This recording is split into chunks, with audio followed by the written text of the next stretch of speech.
Friends, आप सब कैसे हैं? आई होप आप सब अच्छे होंगे। तो आज का हमारा जो टॉपिक है डायमेंशन फार्मूला। तो देखिए, आज हम बताएंगे 4 डायमेंशन फार्मूला को वन बाय वन करके हम बताते जाएंगे। Dimension formula, dimensional dimensional formula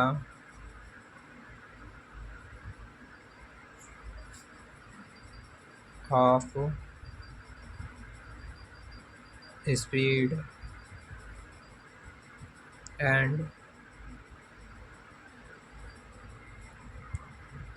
velocity. तो दोस्तों, आज हम dimensional formula speed and velocity को फाइंड आउट करेंगे। तो दोस्तों, इसको पहले फॉर्मेट करने से पहले इसको मतलब डिफाइन करते हैं। इसको मतलब इसके बारे में पहले बताना पड़ता है, इस तब उसके बाद आपको समझ में आएगा। ठीक है दोस्तों, आपको जैसे मैं बता रहा हूँ इस तरह से आप एग्ज़ाम पेपर में भी करके आइएगा। तो इससे एग्जामर आपका फुल नंबर देगा, वो एक भी नंबर आपको काटेगा नहीं। ठीक है दोस्तों। हाँ, तो आप चलिए देखते हैं कैसे इसको सॉल्व किया जाता है। तो मैं पहले डिफाइन करता हूँ। ठीक है दोस्तों, तो देखिए कैसे होता है। तो ये आपको साफ दिख रहा है ना दोस्तों? तो बताइएगा जहाँ आपको ना कोई भी दिक्कत हो तो कमेंट में ज़रूर बोलिएगा। तो speed is defined defined as time rate of change. Change है दोस्तों, सॉरी आर लिख दिया, चेंज। तो दोस्तों, हम स्पीड को डिफाइन कर रहे हैं टाइम से जो रेट में मतलब चेंज हो रहा है। ठीक है दोस्तों। फिर ऑफ डिस्टेंस, मतलब जो चेंज हो रहा है, डिस्टेंस मतलब जो टाइम के अकॉर्डिंग मतलब चेंज हो रहा है, और डिस्टेंस। ठीक है दोस्तों। फिर speed equal to distance.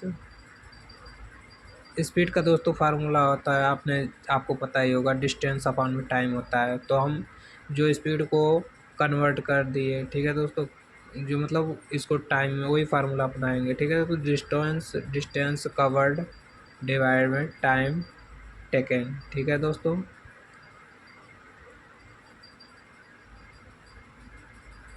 Distance का जो होता है दोस्तों, टाइम का जो होता है टी अब कर देंगे, सिंबल होता है स्पीड का, या सम कर दिए सिंबल। ठीक है दोस्तों, इसे मतलब समझ जाएगा, यस से स्पीड और वो होता है। ठीक है दोस्तों। Speed equal to M L T पर जीरो। ठीक है दोस्तों, एफ पे जीरो, एल तो कुछ भी नहीं है, फिर इसका टी पे जीरो। ठीक है दोस्तों। फिर ऐसे डिवाइडर में एम पे जीरो, एल पे जीरो, टी वैसे ही रह जाएगा। ठीक है दोस्तों। तो हमारा निकल के आ जाएगा एम पे जीरो, एल टी -1। देखिए दोस्तों, ऊपर टी पर जीरो है। ठीक है दोस्तों। तो इस जैसे टी डिवाइड बाई टी है, तो टी का मतलब 1 मान के वैसे माइनस में आ जाता है। ठीक है दोस्तों, इसका मतलब चार्जेस मतलब होता है। ठीक है दोस्तों। आइए वेलोसिटी, तो आपको मैं बता देता हूँ एम एल टी कहाँ से आता है। ठीक है दोस्तों, जो होता है आपने पढ़ा होगा मास और लेंथ और टाइम। ठीक है दोस्तों। तो ये होता है, मास का एम लिख देते हैं, लेंथ का एल लिख देते हैं, टी का टी लिख टाइम का टी लिख देते हैं, सॉरी दोस्तों। ठीक है। तो ये इस मतलब ऐसे ही निकलता है हमारा डायमेंशन फार्मूला। ठीक है। तो वेलोसिटी के इसके बाद देखिए, velocity defined as time rate of change, मतलब ये भी टाइम के अकॉर्डिंग चेंज हो रहा है। ठीक है दोस्तों। तो ऐसे ही ये भी होगा। ठीक है। तो चेंज ऑफ डिस्प्लेसमेंट वेलोसिटी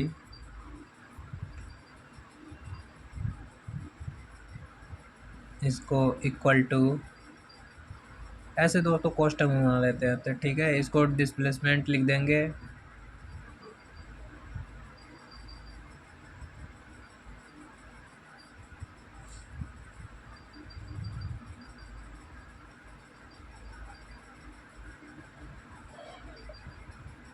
और कवर्ड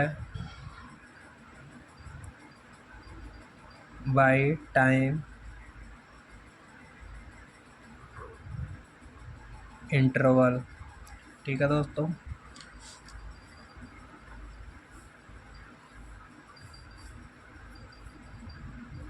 डिस्प्लेसमेंट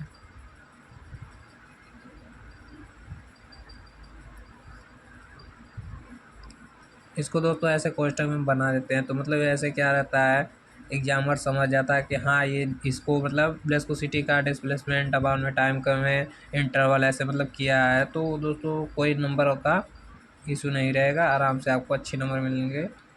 ठीक है, तो आगे देखिए, डिस्टेंस इक्वल टू एम पे जीरो, एल पे कोई कुछ भी नहीं है, टी पर भी जीरो है। ठीक है दोस्तों, जो टाइम भी है उसमें भी कोई चार्जेस नहीं लग रहे हैं, और हमारा मास पे भी कोई चार्जेस नहीं है। ठीक है दोस्तों, तो विस्कोसिटी इक्वल टू, तो एम पे जीरो है, टी पर भी जीरो हो जाएगा, एल पे कुछ भी नहीं है।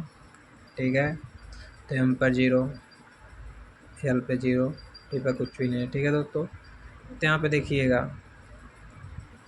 तो इसको क्वेश्चन में बना देंगे, एम पे जीरो लिख देंगे, एल पे कुछ भी नहीं रहेगा, टी पे -1 आ जाएगा। अब बताता हूँ दोस्तों, जैसे देखिए 1 पर जीरो आया है, ठीक है, 1 जैसे टी है तो हम 1 मान लेते हैं, ठीक है, उस पर जीरो है, जीरो का जो मतलब उसमें जीरो माइनस करेंगे तो मतलब 1 मान लेते हैं हम ऐसे। अब देखिए दूसरा डायमेंशन फार्मूला ऑफ एक्सेलरेशन का। ठीक है दोस्तों, पहले इसको हम डिफाइन कर देंगे। Acceleration, acceleration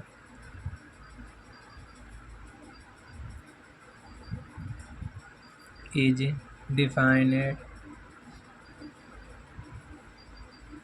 as the time. ये दोस्तों हमेशा टाइम और मास और लेंथ के रिस्पेक्ट में हम उसको डिफाइन करते हैं। ठीक है दोस्तों, आपने पढ़ा ही होगा मास, लेंथ, टाइम। ठीक है दोस्तों, फिर ये डायमेंशन फार्मूला इसी से सॉल्व होता है।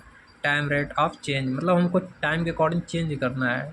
ठीक है दोस्तों, एक्सलेशन को, तो देखिए चेंज ऑफ विस्कोसिटी, हम टाइम के अकॉर्डिंग विस्कोसिटी चेंज करना है।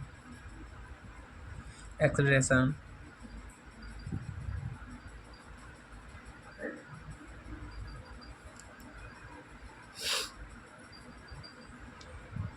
Equal to acceleration equal to viscosity,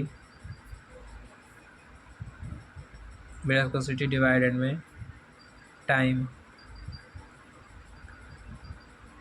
equal to, ऐसे फिर दोस्तों एम पर जीरो कर लेंगे, एल पर कुछ भी नहीं रहेगा, टी पर -1 का चार्ज लग जाएगा। जैसे दोस्तों यहाँ पे देखिए, यहाँ पर विस्कोसिटी आप टाइम दिया है, टाइम के रिस्पेक्ट में मतलब ये चेंज हो रहा है, कुछ तो माइनस में मतलब जा रहा है। ठीक है दोस्तों, तो मतलब 1 कर लेते हैं। ठीक है, तो डिवाइड में एम पर जीरो, एल कोई कुछ रहेगा, टी रहेगा, फिर एल, एम एल टी पर -2। देखिए दोस्तों, टी पर इनवर्स है, ठीक है, डिवाइडर में टी है, तो मतलब एक टी, दो टी, दो टी हो गया, फिर उसके बाद ऐसे मतलब उसमें करेंगे इनमें, तो टी का स्क्वायर चला जाता है। जैसे आपने पढ़ा होगा a+b का होल स्क्वायर, ऐसे a² + b² ऐसे ही होता है ना दोस्तों, ऐसे ही होगा ये भी। ठीक है दोस्तों, तो तीसरा देखिए डायमेंशनल फार्मूला फोर्स का। ठीक है दोस्तों, there are various types,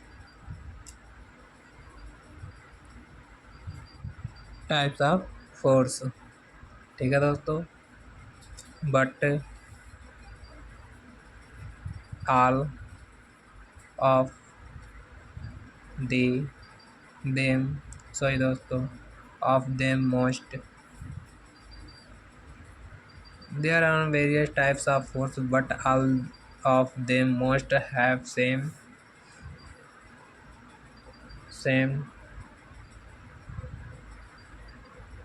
dimension,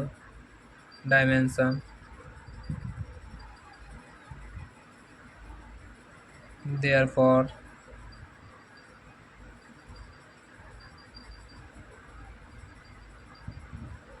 we can make use of the simplest force formula sorry sorry sorry दोस्तों, सिंपलेस्ट फार्मूला ऑफ फोर्स। ठीक है दोस्तों, जो देखिए जो फोर्स का फार्मूला होता है आपको पता ही होगा, मास इंटू एक्सेलरेशन होता है। ठीक है दोस्तों, तो हम देखिए हम क्या करते हैं, मास का तो हम एम ही होगा हमारा मास का। ठीक है, और जो होता है एक्सेलरेशन का लेंथ में हम देखते हैं। ठीक है, और टाइम के अकॉर्डिंग ये होगा। ठीक है, तो mass force is equal to mass into acceleration होगा। ठीक है, ऐसे ही देखिए, तो फोर्स फिर ऐसे लिख लेंगे, फोर्स इक्वल टू, ये दोस्तों ये कोष्टक कैसे बनाते हैं। ठीक है दोस्तों, ये जीरो है, एम एल टी पर भी जीरो है। ठीक है दोस्तों, ये बड़ा कोष्टक है, छोटा कोष्टक ऐसे, मतलब ये इसको सी मत मानिएगा। एम पर जीरो, एल टी पर -2 है। ठीक है दोस्तों, force equal to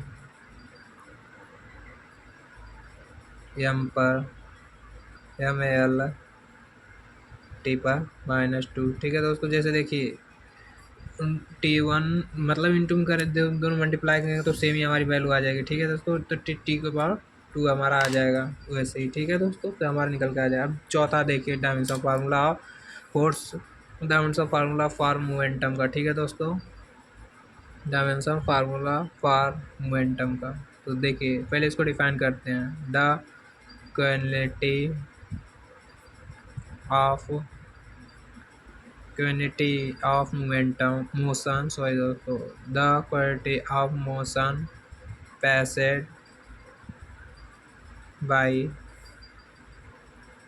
a body is called momentum।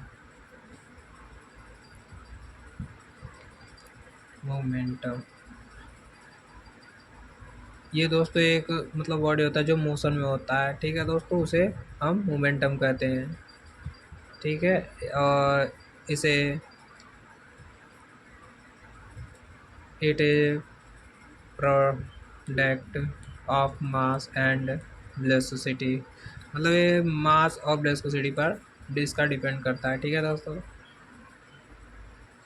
Mass and velocity को देखिए, पी इक्वल टू मोमेंटम का जो दोस्तों हम पी से भी नोट करते हैं। ठीक है दोस्तों, तो P equal to M into B. Mass देखिए दोस्तों, मास का जो है ये हम लिखेंगे, अब वेलोसिटी का बी में शॉर्ट फॉर्म है। ठीक है, तो mass into velocity equal to M है, मास को एम से डिनोट करेंगे, वेलोसिटी है दोस्तों और टी है, फिर ऐसे एल टी पे इन्वर्स कर देंगे। ठीक है दोस्तों, एम एल टी इन्वर्स हो जाएगा।